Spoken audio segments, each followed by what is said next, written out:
Janata party ఆవిర్భవించడం జరిగింది.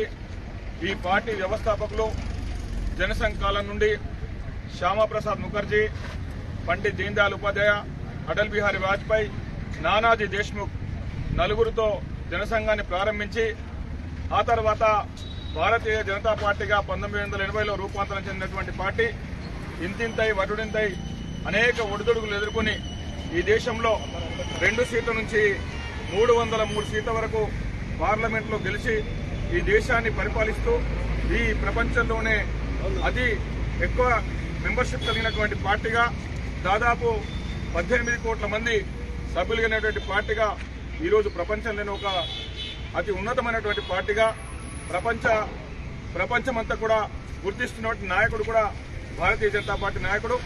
ఒక సిద్ధాంతపరమైనటువంటి అవగాహనతోనే ఈ పార్టీ ఆవిర్భవించడం జరిగింది. సిద్ధాంతం కోసం అనేక మంది కార్యకర్తలు ఈ దేశంలో తీవ్రవాదుల చేతిలో, ఉగ్రవాదుల చేతిలో కూడా బలి కావడం జరిగింది.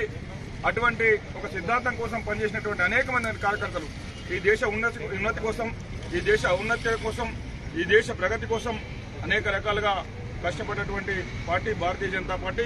ఈ పార్టీలో పనిచేస్తున్నటువంటి కార్యకర్తలుగా, అదేవిధంగా నరేంద్ర మోదీ గారి నాయకత్వంలో పనిచేస్తున్న కార్యకర్తలుగా మనందరం కూడా గర్వించాల్సిన అవసరం ఉంది.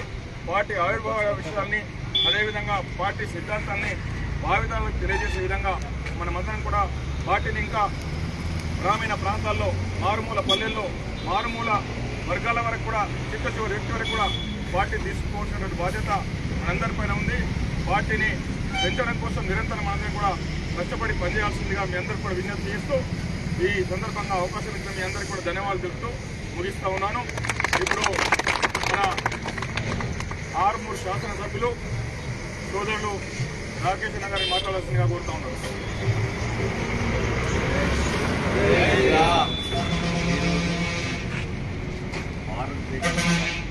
పండగ వాతావరణం. ఎందుకంటే సోదరుడు చెప్పినట్టు ఇంతవరకు ప్రారంభించినప్పుడు జనసంఘ్ కానీ 1980లో భారతీయ జనతా పార్టీ కానీ చాలా మందికి అర్థం కాలేదు ఇది ఎవరి గురించి స్థాపించింది, ఇది మామూలు రాజకీయ పార్టీ అంటున్నారు.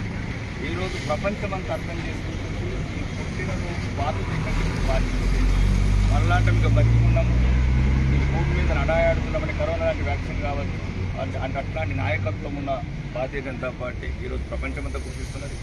ఈరోజు భారతదేశ వ్యాప్తంగా కూడా మనం ఎక్కడి నుంచి ప్రయాణం మొదలుపెట్టి ఎక్కడి వరకు వచ్చాము, ఈరోజు దేశవ్యాప్తంగా కూడా అందరికీ అర్థమవుతుంది.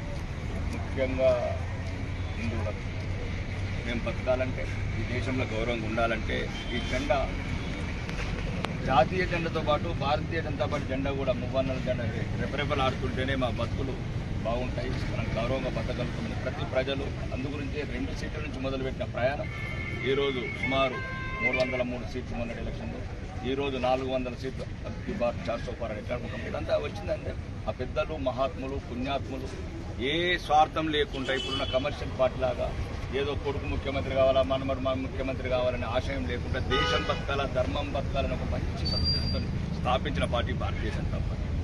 అట్లాంటి మన అంకాపూర్ గ్రామంలో కూడా ఒకప్పుడు మొక్కలాగున్నది మర్రి వృక్షమైంది. ఈరోజు మనందరి వల్ల ఈ ఆర్మూర్ నియోజకవర్గానికి ఒక అందరి ఆఫీసుల వల్ల భారతీయ జనతా పార్టీ కూడా ఈరోజు రాష్ట్ర వ్యాప్తంగా కూడా నాకు వచ్చిన గుర్తింపు కావచ్చు, పేరు కావచ్చు, ఇవన్నీ ఈ గ్రామం నుంచే మొదలైంది. ముఖ్యంగా ఇంకా రాబోయే రోజులలో కూడా ఈ పార్టీని ఇంకా బలంగా నిర్మించి తెలంగాణకే ఒక దిక్సూచిలాగా ఈ ఆర్మూర్ గడ్డను తయారు చేద్దాం. మీరందరి సహకారంతో అందరికీ ముందుకెళ్దాం.